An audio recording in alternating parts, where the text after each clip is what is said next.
Bismillahirrahmanirrahim. Assalamualaikum warahmatullahi wabarakatuh.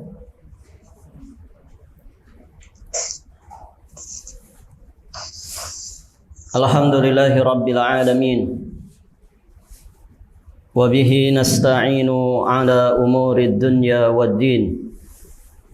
Wassalatu wassalam ala asyrafil anbiya wa imamil mursalin nabiyyina Muhammadin alaihi afdhalus salati wa atammut taslim wa ala alihi wa ashabihi ajma'in wa sallama tasliman mazidan ila yaumiddin thumma amma ba'd fa Allahumma inna nas'aluka ilman nafi'an wa rizqan tayyiban wa amalan mutaqabbala. Allahumma 'allimna ma yanfa'una wanfa'na bima 'allamtana wa zidna min 'ilmika wa karamika wa judika ya dzal jalali wal ikram innaka 'ala kulli syai'in qadir wa bil ijabati jadir. Para hadirin, akhwat wa ummahat fillah rahimani wa rahimakumullah. Alhamdulillah, kita bersyukur kepada Allah Subhanahu wa taala.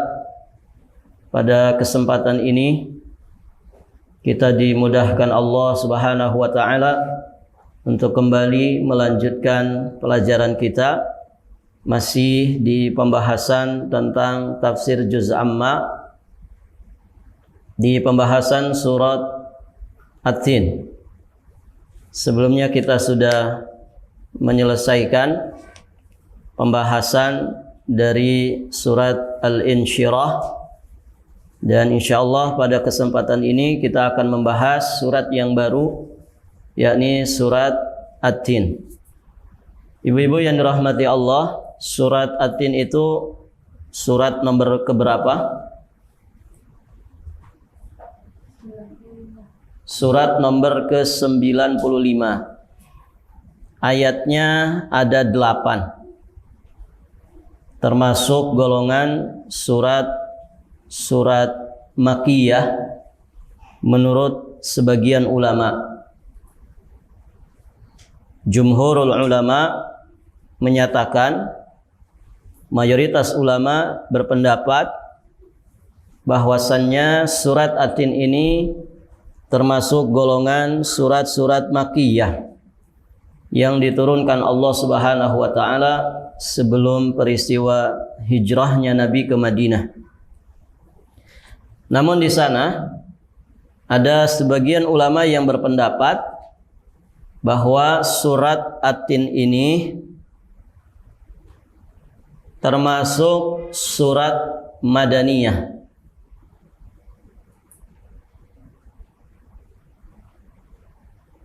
Pendapat kedua ini disebutkan oleh Imam Al-Mawardi dari jalan sahabat Ibnu Abbas radhiyallahu taala anhuma dan Qatadah radhiyallahu taala anhu. Pendapat kedua yang menyatakan bahwa surat ini adalah surat Madaniyah, mereka beralasan dengan zahir daripada ayat yang ada di dalam surat ini, yakni di ayat yang ketiga, wa hadzal baladil amin, dan demi negeri yang aman ini. Maksudnya adalah demi kota Mekah yang aman ini. Taib, ibu-ibu yang dirahmati Allah. Taib, afwan. Saya ulangi. Pendapat pertama yang menyatakan bahwa surat ini Makkiyah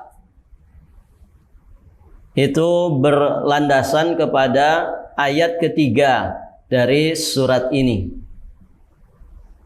Zahir dari ayat ketiga dalam surat ini menunjukkan bahwasannya surat ini adalah surat Makkiyah. wa hadzal baladil amin, dan demi negeri yang aman ini. Negeri yang aman maksudnya kota mana? Kota Mekah. Dan di beberapa ayat yang lain kota Mekah itu disifati dengan Al-Amin. Taib. Jadi zahir dari ayat ketiga menguatkan pendapat jumhur ulama yang menyatakan bahwasannya surat ini adalah surat Makkiyah. Taib, ibu-ibu yang dirahmati Allah.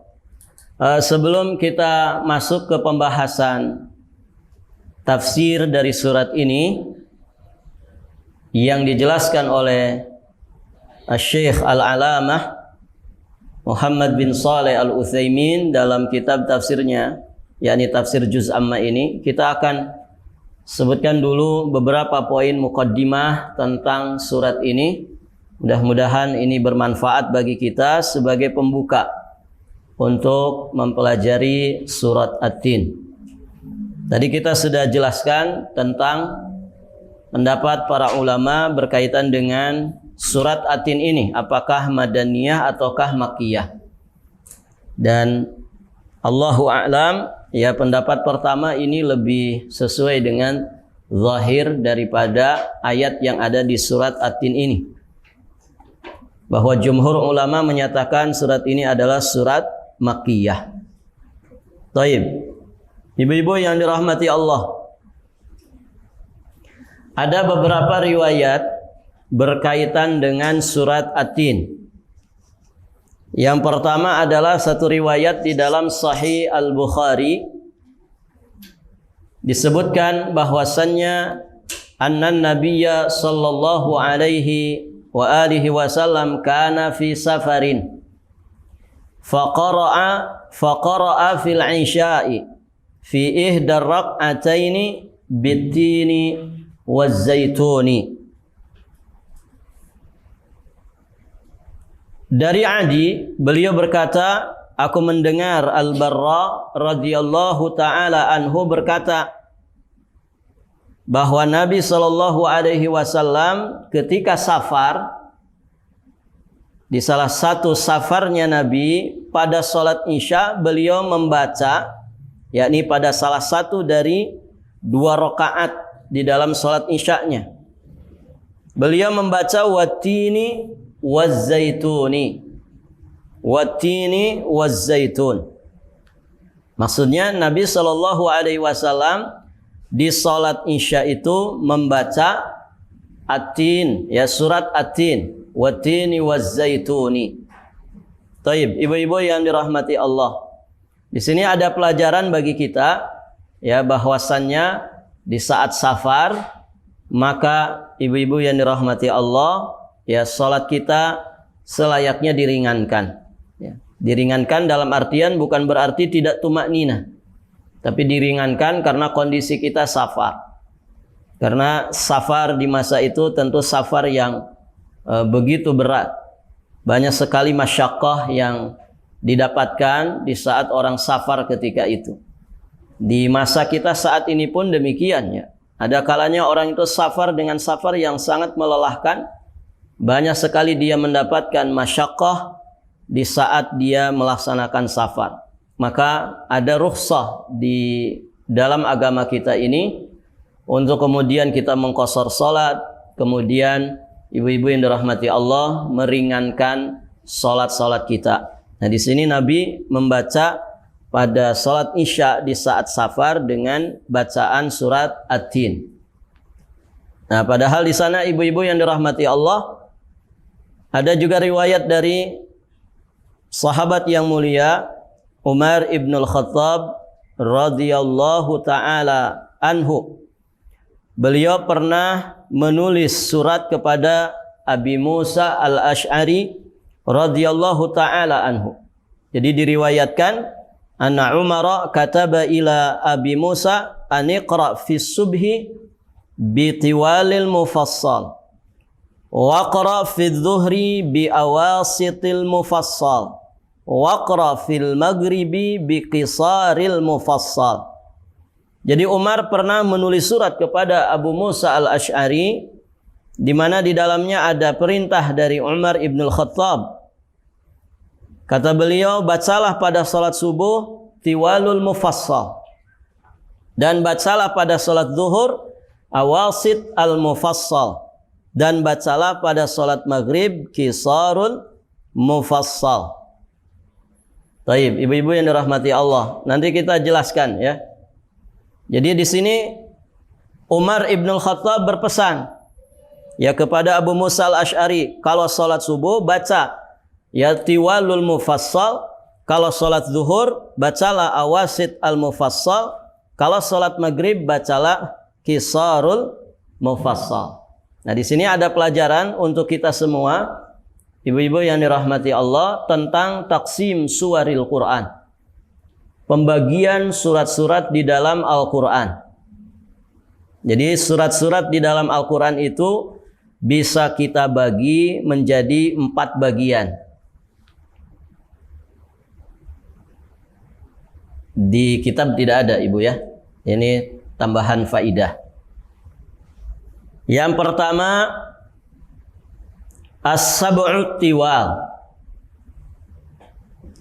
Yang pertama, as-sab'ut tiwal. 7 surat yang panjang-panjang.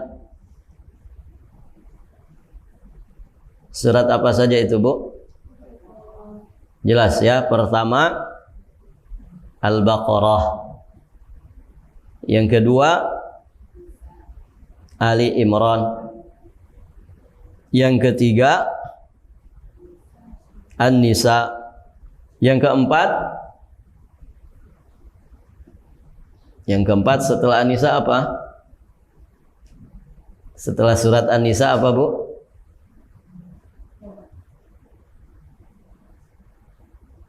Tidak hafal urutannya? Al-Maidah. Ya. Yang keenam setelah Al-Maidah Al-An'am. Kemudian yang ketujuh Al-A'raf. Berarti sudah 6 surat ya. Al-Baqarah, Ali Imran, An-Nisa, Al-Maidah, kemudian Al-An'am, Al-A'raf. Berarti satu lagi ya. Nah, satu lagi, ibu-ibu yang dirahmati Allah, khilaf para ulama. Sebagian mengatakan surat Al-Anfal dan At-Taubah, karena tidak ada fasal, tidak ada pemisah antara 2 surat ini dengan basmalah. Ya kan? Surat At-Taubah tidak ada basmalah. Sehingga sebagian ulama mengatakan surat yang ke-7 dari As-Sab'ut Tiwal itu adalah surat Al-Anfal dan At-Taubah. Jadi digabungkan Al-Anfal dan At-Taubah. Sebagian mengatakan bahwa surat yang ke-7 yang panjang-panjang itu adalah surat Yunus. Allahu a'lam. Nah, taruhlah kita ambil yang ke-7 itu adalah surat Al-Anfal dan surat At-Taubah digabungkan. Maka semuanya menjadi 7 surat yang panjang-panjang. Taib, ibu-ibu yang dirahmati Allah. Dan di situ biasanya orang itu kalau punya target menghatamkan Quran, di situ ujian rasa-rasa beratnya, ibu ya. Di 7 surat pertama ini yang panjang-panjang ini. Biasanya kalau sudah juz 10 ke atas, itu sudah mulai ringan sampai nanti juz 30 itu ya, pendek-pendek. Taib, ibu-ibu yang dirahmati Allah. Saya ulangi. Pembagian surat yang pertama apa? Apa tadi yang pertama? As-sab'u. Sab'u itu 7. As-sab'u tiwal. Tiwal itu panjang. 7 surat yang panjang-panjang. Al-Baqarah, Ali Imran, An-Nisa, Al-Maidah, Al-An'am, Al-A'raf, Al-Anfal dan surat At-Taubah. Taib. Pembagian surat yang kedua, apa yang disebut dengan Al-Mi'una. atau al-mi'ina pakai hamzah, al-mi'un atau al-mi'in.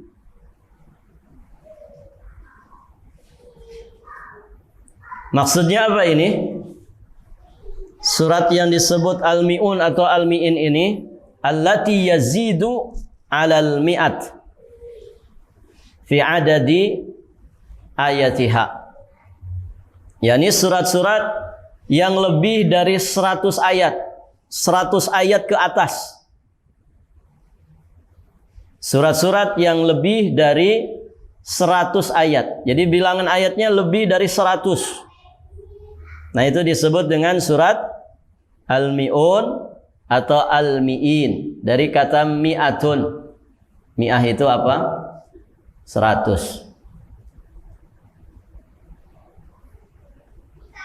Jadi surat-surat yang bilangan ayatnya lebih dari 100 itu disebut kelompok surat al-mi'un atau al-mi'in. Sebagian ulama mengatakan surat-surat yang disebut al-mi'un atau al-mi'in ini mulai dari surat Yunus sampai surat Asy-Syu'ara. Surat Yunus sampai surat Asy-Syu'ara. Taib.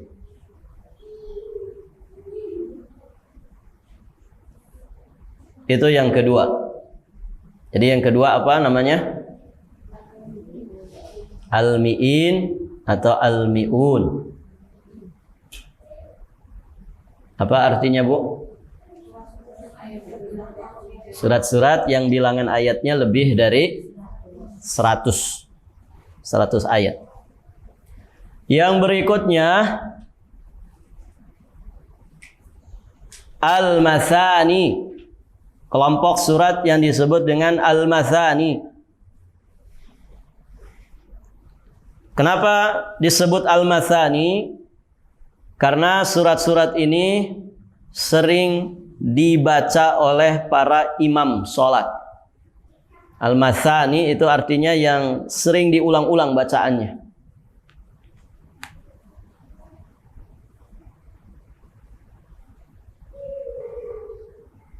Al-mathani itu adalah surat-surat yang berada di bawah al-mi'un. Kalau mi'un 100 ke ayat, 100 ke atas bilangan ayatnya. Berarti kalau mathani surat-surat yang bilangan ayatnya di bawah 100. Surat-surat yang ayatnya itu di bawah 100. Disebut al-mathani karena sering dibaca oleh imam di dalam sholat ketimbang dua kelompok surat sebelumnya.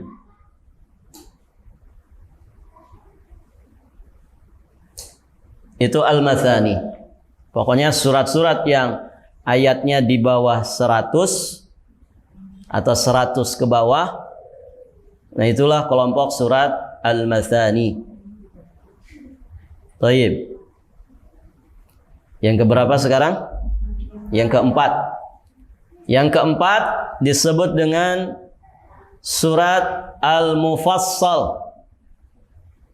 Nah, nanti surat At-Tin ada di sini.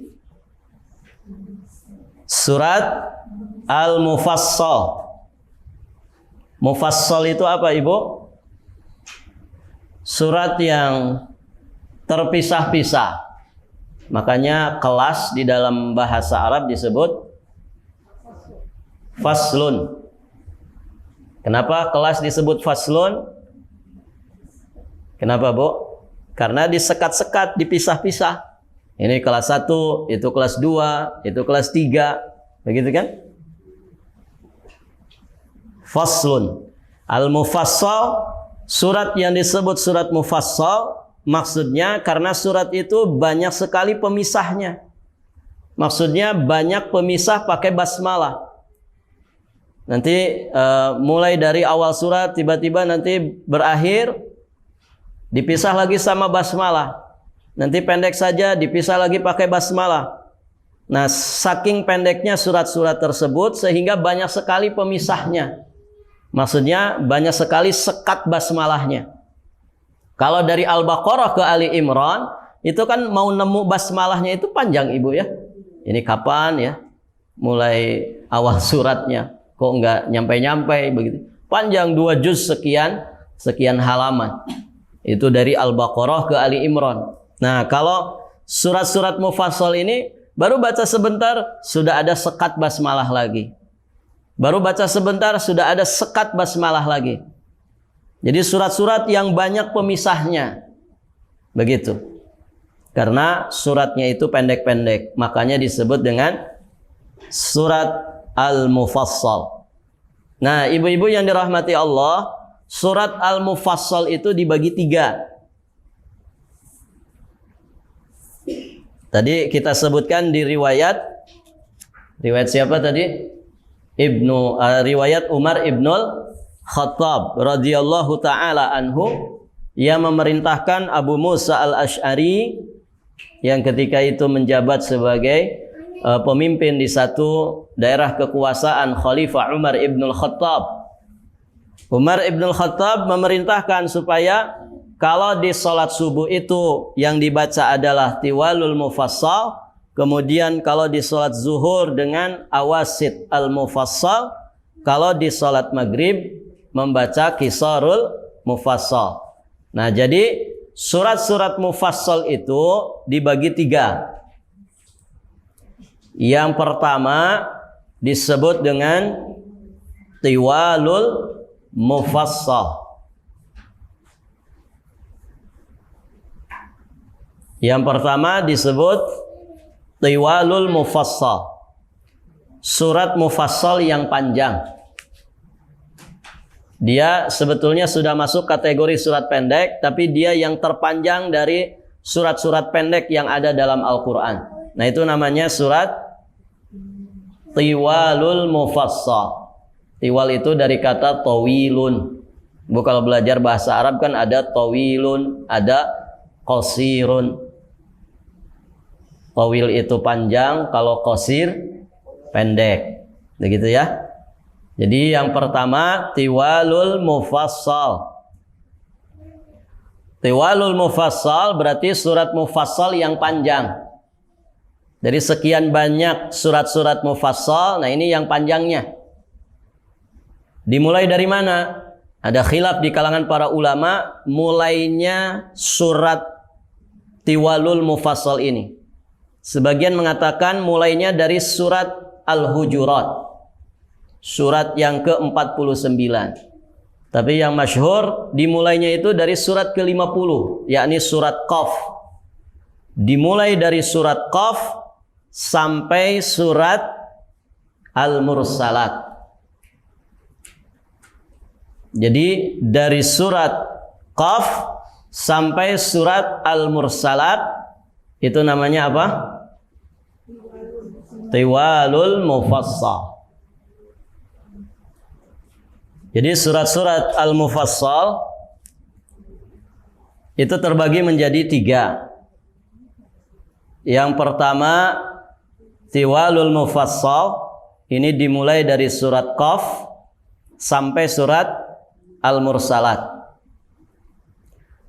Berdasarkan riwayat Umar ibnul Khattab tadi yang menulis surat kepada Abi Musa al-Asy'ari, surat tiwalul mufassal ini itu dianjurkan dibaca pada salat apa tadi Bu? Salat subuh.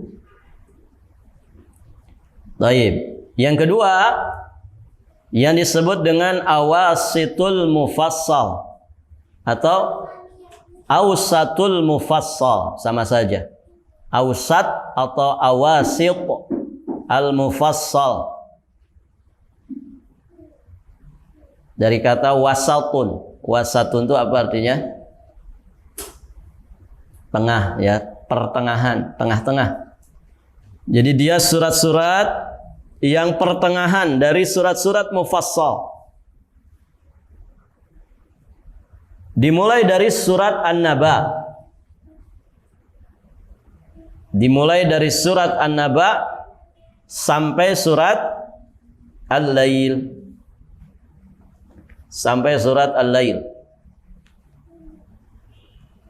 Kemudian surat Awasit Al-Mufassal ini dianjurkan dibaca pada sholat Isya atau sholat Zuhur atau juga sholat Asar.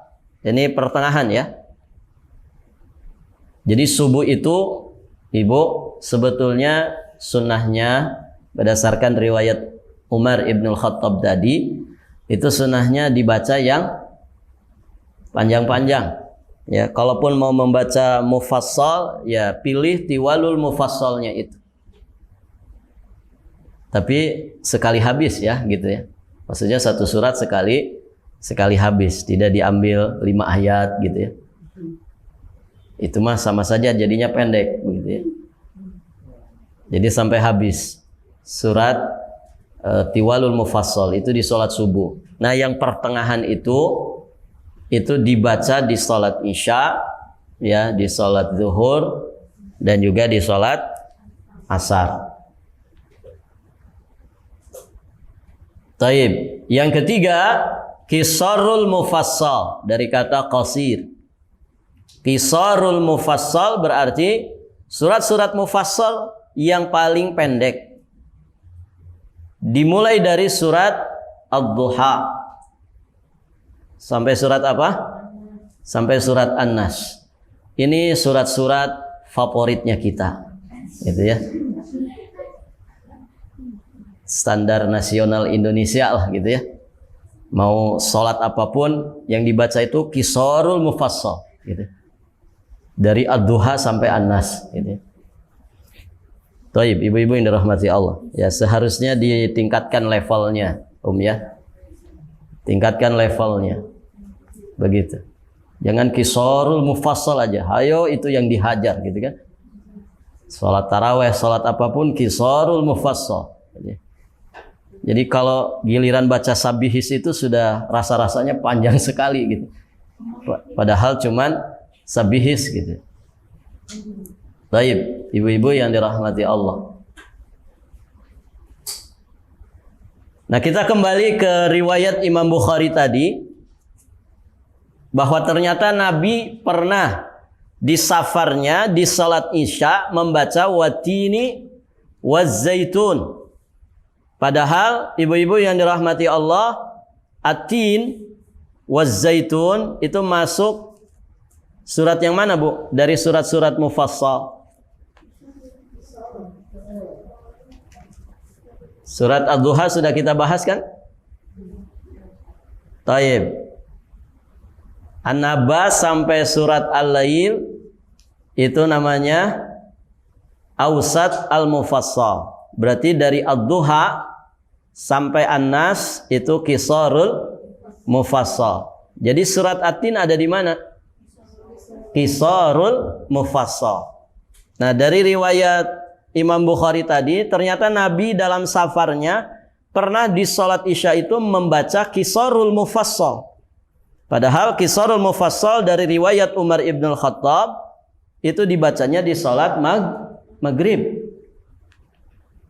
Nah, di sini menunjukkan bahwa ini sekedar anjuran. Dan memang posisi Nabi ketika itu sedang safar. Dan safar itu ibu-ibu yang dirahmati Allah, ketika memang kita menghadapi masyaqqah yang sangat besar, masyaqqah yang sangat luar biasa, maka selayaknya sholat itu diringankan. Begitu ya. Taib. Nah, itulah taqsimu suwaril Quran. Pembagian daripada surat-surat Al-Quran yang dijelaskan oleh para ulama. Nah, di sana juga ada riwayat yang lain dikeluarkan oleh Imam At-Tabrani dengan 2 sanad, yang salah satunya sanadnya sahih dari jalan sahabat yang mulia Al-Wathilah bin Al-Asqa. Anna Nabiya sallallahu alaihi wasallam qala, bahwasanya Nabi sallallahu alaihi wasallam bersabda, "U'titu makana Taurat as-sab'at tiwal." aku dianugerahi Allah, aku diberi oleh Allah Subhanahu wa taala kedudukan Taurat dengan adanya sab'ut tiwal. Apa tadi sab'ut tiwal? 7 surat yang panjang, gitu ya. Kemudian kata Nabi, wa utitu makanaz zabur, dan aku diberi oleh Allah Subhanahu wa taala, dianugerahi oleh Allah Subhanahu wa taala kedudukan kitab suci Az-Zabur dengan adanya Al-Mi'in. Apa tadi Al-Mi'in? Surat-surat yang ayatnya lebih dari 100. Wa utitu makanal Injil, dan aku pun diberi kedudukan Injil Al-Mathani, dengan adanya surat-surat Al-Mathani yang ayatnya kurang dari 100 ayat. Jadi di dalam Al-Quran itu Ibu ada keistimewaan Taurat. Di dalam Al-Quran juga ada keistimewaan kitab Zabur. Di dalam Al-Quranul Karim juga ada keistimewaan daripada kitab Injil. Kitab-kitab samawi yang lainnya tercakup semuanya di dalam Al-Quranul Karim. Nah, kita dilebihkan oleh Allah. Rasulullah itu diistimewakan oleh Allah Subhanahu wa taala. Demikian pula kita umatnya diistimewakan oleh Allah Subhanahu wa taala dengan adanya surat-surat setelah Mathani tadi apa? Mufassal. Makanya kata Nabi, wa fuddiltu bil mufassal. Kelanjutan dari hadis tadi, kata Nabi, wa fuddiltu bil mufassal, dan aku diistimewakan, diutamakan oleh Allah Subhanahu wa taala dengan adanya surat-surat mufassal. Maka pantaslah Al-Qur'anul Karim menjadi penutup, menjadi penyempurna dari kitab-kitab samawi sebelumnya. Maka kita tidak butuh lagi kepada Taurat, tidak butuh lagi kepada Zabur, tidak butuh lagi kepada Injil, ketika Al-Qur'anul Karim itu sudah Allah turunkan kepada umat ini secara sempurna. Karena semua cakupan di dalam Taurat, semua kandungan di dalam Zabur, semua isi daripada Injil, semuanya inti kandungannya sudah tercakup di dalam Al-Qur'anul Karim. Makanya Umar Ibnul Khattab ketika didapati oleh Nabi sedang bolak-balik Injil, membacanya, ya maka kemudian Nabi menegurnya, demi Allah, kalau seandainya Isa saat ini ada di hadapan kita semua, pasti dia akan tunduk kepada Al-Quran yang aku bawa. Nah begitu ibu-ibu yang dirahmati Allah. Maka kita bersyukur kepada Allah punya kitab panduan, kitab pedoman, ya kitab yang membimbing kita selamat dunia dan juga akhirat. Itu kitab yang Allah Subhanahu wa taala istimewakan. Bahkan kitab ini, kitab suci Al-Quran ini, ibu-ibu yang dirahmati Allah, Allah sendiri yang menjamin kemurniannya. Inna nahnu nazzalna dzikra wa inna lahu lahafizun. Sesungguhnya kamilah yang menurunkan az-zikr, dan kamilah yang benar-benar akan menjaganya dari segala perubahan, dari segala tipu daya makhluknya yang ingin merusak, menghancurkan, dan merubah-rubah Al-Quranul Karim. Taib, ibu-ibu yang dirahmati Allah, itu muqaddimah dari surat At-Tin ini. Mohon diulangi pembagian surat dalam Al-Quran. Pertama, Sab'ut Tiwal. Yang kedua, Al-Mi'un atau Al-Mi'in. Yang ketiga, Al-Mathani. Yang keempat, Al-Mufassal. Al-Mufassal dibagi lagi 3. Ada Tiwalul Mufassal, ada Awasit Al-Mufassal, boleh Awsat, boleh Awasit, ya. Awasit Al-Mufassal. Satu lagi, Qisarul Mufassal. Baik. Nah itulah pembagian-pembagian surat dalam Al-Quran. Pertanyaan renungan buat kita semua. Dari beberapa pembagian surat Al-Quranul Karim, mana yang kita sudah mendapatkan jatahnya? Yang ada di dalam qalbu kita itu yang mana ini, Bu? Yang pertama ada Bu, sab'ut tiwal, sudah ada di hati. Maksudnya sudah hafal belum? Baru nama-nama suratnya saja gitu ya. Sama ayat pertamanya. Al-Baqarah, Alif Lam Mim itu di depannya gitu. Itu ya. Jadi ternyata yang pertama belum ada di kolbu kita. Yang kedua turunlah levelnya. Ada yang kedua Bu, Al-Mi'un sama Al-Mi'in. Tadi dari surat Yunus sampai Asy-Syu'ara. Ada yang sudah hafal ini? Atau paling tidak pernah belajar lah gitu, tafsirannya gitu ya? Belum juga? Pernah? Dari surat Yunus sampai Syu'ara pernah? Hatam semuanya? Belajar tafsirnya maksudnya Ibu, bukan bacanya.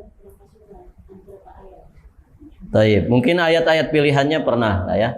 Pernah dibahas, mungkin ada ustadz bahas surat Yunus ayat sekian. Ya. Atau surat Yusuf ayat sekian. Taib. Turun lagi ke bawah nih. Al-Mathani.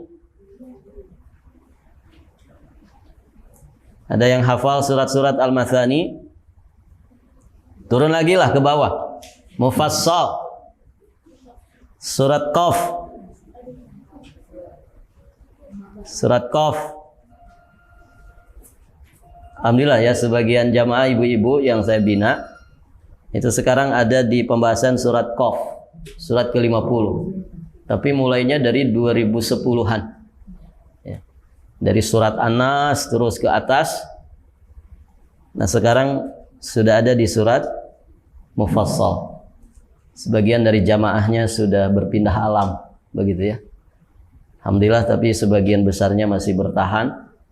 Ini sekarang di surat Mufassal, di surat akhir dari surat Mufassal, surat Qaf. Taib. Yang tiwal Mufassal. Nah, ini coba dihafalkan, dipelajari, gitu. Atau sering dibaca, minim-minim sering dibaca.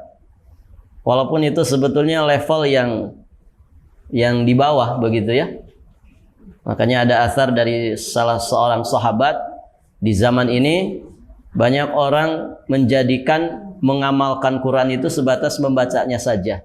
Padahal mengamalkan Al-Quran itu lebih dari sekedar membaca. Artinya apa? Banyak orang yang mencukupkan diri hanya dengan membacanya saja.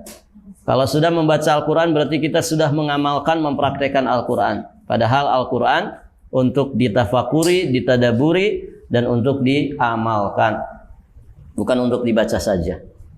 Taib. Yang awasid al-mufassal. Alhamdulillah, nah ini yang paling banyak ya. Awasid mufassal itu tadi dari surat apa? An-Naba. Ini alhamdulillah, kalau juz 30 ini Masya Allah ya. Juz favorit lah. Rata-rata banyak yang menghafalnya. Nah Ibu, kalau boleh saya saran, boleh saya kasih masukan, kali-kali ngadain daurah hafalan Quran. Khusus ngafal saja dulu. Mudah-mudahan nantinya ada daurah tafsir. Ya. Maksudnya kan ibu-ibu ini ada komunitas begitu ya. Di masa-masa liburan anak-anak gitu ya. Tapi ibu-ibunya artinya orang tuanya. Khusus orang tua, misalkan di karantina 3 hari atau seminggu. Atau dikasih jadwal dari jam berapa sampai jam berapa, khusus ngafal juz amma saja. 1 juz itu betul-betul digecek begitu ya. Betul-betul dimaksimalkan. Setoran hafalan juz amma. Daurah hafalan Quran juz amma. Jadi kalau tidak sengaja ya kita nyiptain lingkungan untuk menghafal, ini biasanya berat Ibu. Tidak semua orang punya kesadaran untuk menghafal Al-Quran. Bahkan tidak semua orang punya kesadaran untuk membaca Al-Quran. Nah, kita ciptakan lingkungannya, sediakan fasilitasnya. Ya. Mudah-mudahan nanti kalau segala sesuatunya dimudahkan, kami juga pengen Bu ngadain yang seperti itu. Ya. Karena kalau di Arab, alhamdulillah saya pernah ikutan itu daurah Quran itu. Itu biasanya di utlah saifiyah. Jadi masa-masa liburan musim panas itu biasanya kenaikan kelas ya. Kalau di kita itu sekitar Juli, Agustus atau dari bulan Juni ya. Mereka liburan musim panas itu lebih panjang. Itu Masya Allah, anak-anak SMP, anak-anak SMA itu dikumpulkan untuk daurah Quran. Biasanya mereka menyewa satu sekolah atau madrasah yang lengkap. Di situ ada musolanya, ada kamar mandinya, ada WC, toiletnya. Kemudian juga ada kelas-kelas yang bisa mereka gunakan untuk menginap. Nah, itu diundang, dibuka pendaftaran daurah Quran sebulan full menghafal. Dan Masya Allah itu bisa separohnya Ibu, atau paling tidak 40%-nya dari yang hadir jadi peserta itu bisa menghatamkan, menyetorkan hafalan 30 juz di waktu 1 bulan itu. Kan lumayan itu. Kalau misalkan yang daftar 100 orang, maka paling tidak 40 anak saja bisa menyelesaikan setoran 30 juz. Paling tidak itu menjadi pondasi dasar untuk menjadi awal yang baik, supaya anak itu terus bisa semangat mempertahankan hafalannya. Eman-eman kan dia sudah setor hafalan 30 juz, kalau kemudian disia-siakan begitu saja. Dan itu rutin setiap liburan musim panas begitu. Ada juga bahkan sahihain, daurah sahihain. Daurah sahihain itu maksudnya menghafal hadis-hadis yang diriwayatkan oleh Imam Bukhari dan juga Imam Muslim. Itu sudah ada buku panduannya, satu buku. Lumayan lah, seperti tebalnya seperti hampir seperti mushaf Al-Quran. Itu dihafal Bu 1 bulan. Dan di sana begitu. Liburan itu dipakai daurah. Nah, di Indonesia ini yang belum marak begitu ya. Nah, nanti mudah-mudahan ibu-ibu di Baitul Ilmi ya yang menjadi pelopor ini daurah hafalan Quran. Ya, untuk kalangan ibu-ibu aja dulu. Sediain fasilitasnya, apa-apanya. Sediain ustazahnya yang bisa menyimak ya. Dari yang kecil saja, atau bolehlah misalkan dari Qisarul Mufassal aja. Gitu ya. Daurah hafalan Quran dari surat An-Naba sampai An-Nas. Barangkali kan ibu ada orang nggak punya hafalan kecuali 4 kul tadi gitu. Hayo aja dari dulu sampai sekarang itu saja. Gitu-gitu saja, begitu kan? Atau ya paling tidak tadi ya dari Awasit Al-Mufassal An-Naba ya sampai An-Nas. Itu kan 1 juz lumayan. Ya. Siapin waktu gitu ya, berapa hari, dijadwal, ditertibkan, di manajemen. Ya. Karena memang tidak semua punya hafalan ya. Mohon maaf ya, di sini ibu-ibu sudah hafal juz amma? Sudah hafal juz amma atau rahasia ya? Tidak mau disebut-sebut. Taib. Iya. Jawabannya ada di hati kita masing-masing. Sudah pada hafal juz amma belum? Jawab aja di hati sendiri gitu. Taib. Ini juz amma. Masa seumur kita saat ini juz amma saja nggak hafal? Terus apa yang nanti kita bawa menghadap Allah? Begitu kan? Dan nanti ibu yang gitu-gitu tuh disesali ya. Kenapa ya dulu saya nggak menghafal Quran? Kenapa dulu saya tidak rutin membaca Al-Quran? Kenapa dulu ya ada pelajaran tafsir kok saya sia-siakan? Ya. Setelah mengetahui ternyata itu gede fadilahnya. Salah satu fadilah Al-Quran itu apa ibu? Akan datang pada hari kiamat nanti memberikan syafaat dengan izin Allah kepada para ahlinya. Loh, gimana Al-Quran akan bisa mendatangkan syafaat untuk diri kita dengan izin Allah kalau kemudian interaksi kita begitu minim dengan Al-Quran? Atau paling tidak menghadap Allah itu hafal juz amma begitu ya. Lengkap dengan tafsirannya, lengkap dengan amalnya, prakteknya. Sampai ulama itu membuat Al-Quran itu tafsir dan tadabbur. Bahkan tadabbur dan amalnya, cara mempraktekannya bagaimana? Untuk apa? Membantu umat ini supaya jangan gitu-gitu saja interaksi dengan Al-Quran itu, tapi terus tingkatkan levelnya. Nah itu ibu-ibu yang dirahmati Allah. Jadi sok daurah juz amma, hafalannya saja dulu. Nanti mudah-mudahan kedepannya bisa daurah tafsir, tadabbur, juz amma. Atau misalkan daurah tatbik, ya pengamalan, ya dari juz amma. Ini terus dinaikkan levelnya. Ini kan sudah mau musim liburan, Bu ya. Sudah pada liburan belum? Ibu-ibu mah nggak tahu liburan ya. Anak-anak maksudnya ibu. Anak-anak sekolah kita kan sudah mau pada liburan ya. Katanya minggu depan tuh sudah mulai libur. Hampir 1 bulan itu. Nah itu manfaatkan ya. Manfaatkan dengan sebaik-baiknya ya, sehingga menjadi liburan yang bermanfaat ya untuk anak-anak kita, untuk kita orang tuanya. Begitu. Nasallallahu al-afwa wal afiyata wassalamah. Taib, ibu yang dirahmati Allah. Kita lanjut, masih ada waktu. Sudah mau jam 11 ya. Surat ini disebut dengan surat At-Tin.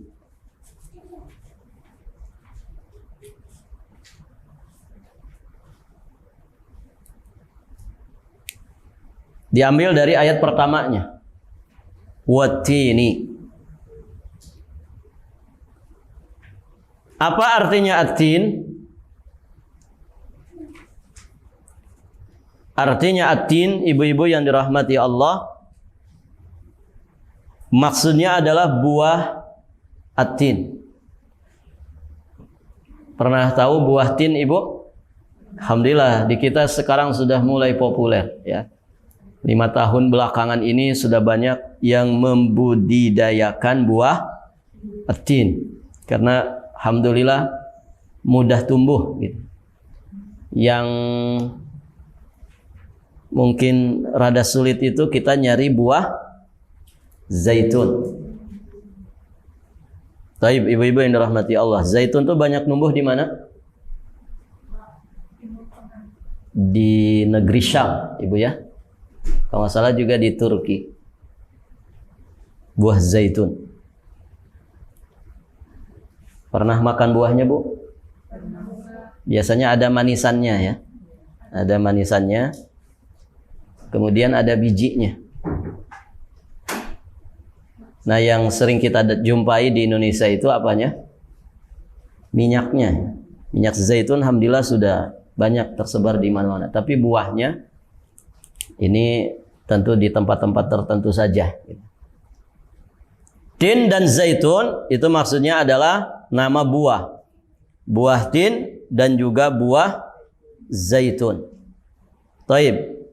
Saya sedang menjelaskan nama suratnya dulu yang diambil dari ayat pertama At-Tin. Ibu yang dirahmati Allah, buah At-Tin, dan di sini Allah jadikannya sebagai alat sumpah. Wat-tini, demi buah tin.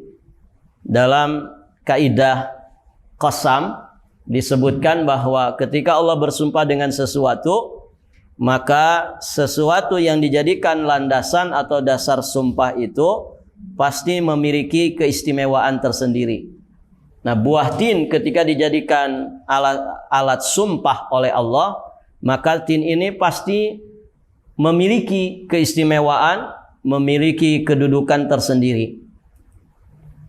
Orang menyebut tin itu dengan buah ara. Dan ibu-ibu yang dirahmati Allah, dalam penelitian pengkajian ilmiah, satu buah tin yang dikeringkan, kalau ibu umrah itu biasanya banyak yang jual ya, buah tin yang dikeringkan itu ternyata mengandung 20% serat.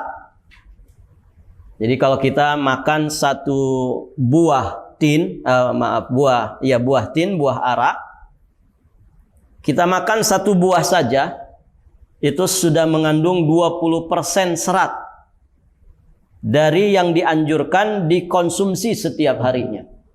Salah satu yang kita butuhkan untuk kesehatan kita, untuk pencernaan kita, itu adalah serat.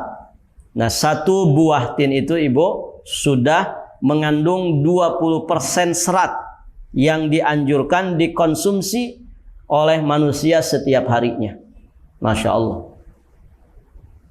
Berarti kalau makan 5 buah 100%, artinya terpenuhi serat kita. Termasuk biji apa itu namanya? Yang tadinya biji dimasukin air nanti ngembang dia. Selasih. Ya, selasih ya orang kita nyebutnya ya. Oh beda. Ya. Ya itulah. Chiasid itu ya Ibu ya. Nah itu juga seratnya tinggi sekali. Ada ahli dokter kesehatan holistik itu menganjurkan ya. Menganjurkan untuk sering konsumsi ya. Di pagi atau menjelang tidur. Chiasid. Alhamdulillah juga sudah banyak yang menjual. Walaupun memang harganya rada mahal kayak. Tapi enggak apa-apa ya. Sakit sama sehat itu lebih mahal mana Bu? Iya, lebih mahal sakit. Orang puluhan tahun ngumpulin duit gitu ya, ngumpulin harta, ternyata di masa tua habis untuk berobat. Nah, semoga kita nggak seperti itu, ya. Sehat afiat, ya, hidup subur makmur, begitu ya. Bisa berbagi lebih banyak kepada sesama manusia. Ya. Nasallallahu al-afwa wal afiyata wassalam. Dan tidak ada doa yang sangat-sangat agung sekali untuk diminta kepada Allah kecuali doa afiat, begitu kata Nabi. Maka sallallahu al-afwa wal afiyah fid dunya wal akhirah. Mintalah kalian afu dan juga afiat kepada Allah dunia dan juga akhirat. Minta sehat afiat lahir batin dunia dan akhirat. Begitu. Karena banyak hal yang bisa kita kerjakan di saat kita sehat. Begitu ya. Baik kebaikan duniawi, lebih-lebih kebaikan ukhrawi. Maka semoga Allah menganugerahkan kesehatan kepada kita semua. Dan konsep hidup sehat itu sudah ada semuanya di dalam Islam. Maka lihat makanan-makanan Nabi, semuanya makanan-makanan yang halal, thayyib, kemudian betul-betul kaya nutrisi. Ya. Sok lihat makanan-makanan yang biasa dimakan Nabi Ibu. Nabi makan roti enggak? Makan, tapi roti yang dimakan Nabi roti yang sehat, roti gandum, gitu kan? Buah-buahan Nabi senang makan, diantaranya adalah kurma, tin dan juga zaitun, ya. Kemudian minuman yang sering dikonsumsi Nabi apa? Ya, kalau air beningnya ya air putih jelas ya Zam-Zam. Kemudian air yang berwarnanya adalah susu kambing. Dan semua sepakat susu kambing itu lebih sehat daripada susu sapi, gitu ya. Tapi yang fresh Ibu ya. Susu kambing yang fresh. Begitu. Itu yang disenangi Nabi. Kemudian apalagi? Madu, gitu kan? Itu yang disenangi Nabi. Kurma. Nah itu ibu-ibu yang dirahmati Allah. Taib. Dan semua makanan Nabi saat ini mudah didapatkan. Walaupun kita jauh dari negeri Arab, dari Mekah, Madinah, alhamdulillah. Cari kurma ajwa kan tidak susah. Ya. Cari madu juga alhamdulillah nggak susah. Begitu. Nah ini dimanfaatkan dengan sebaik-baiknya, ya dalam rangka menjaga amanah kesehatan fisik kita, jasmani kita yang Allah amanahkan untuk kita semua. Nah itu ibu-ibu yang dirahmati Allah. Buah tin juga alhamdulillah mudah didapatkan. Zaitun ya, walaupun mungkin kita sulit cari pohonnya di Indonesia ini, tapi alhamdulillah paling tidak minyak zaitunnya sudah tersebar di mana-mana. Nah, ini kemudahan-kemudahan yang Allah berikan, ya jangan disia-siakan. Nah, buah tin menurut penelitian ilmiah juga termasuk buah yang punya antioksidan yang sangat besar. Intinya manfaat dan maslahat. Taib, ibu-ibu yang dirahmati Allah. Sampai di sini dulu ya pelajaran kita, insya Allah nanti kita lanjutkan membahas ayat pertama dan seterusnya di kesempatan Rabu minggu depan, insya Allah biidznillah ta'ala.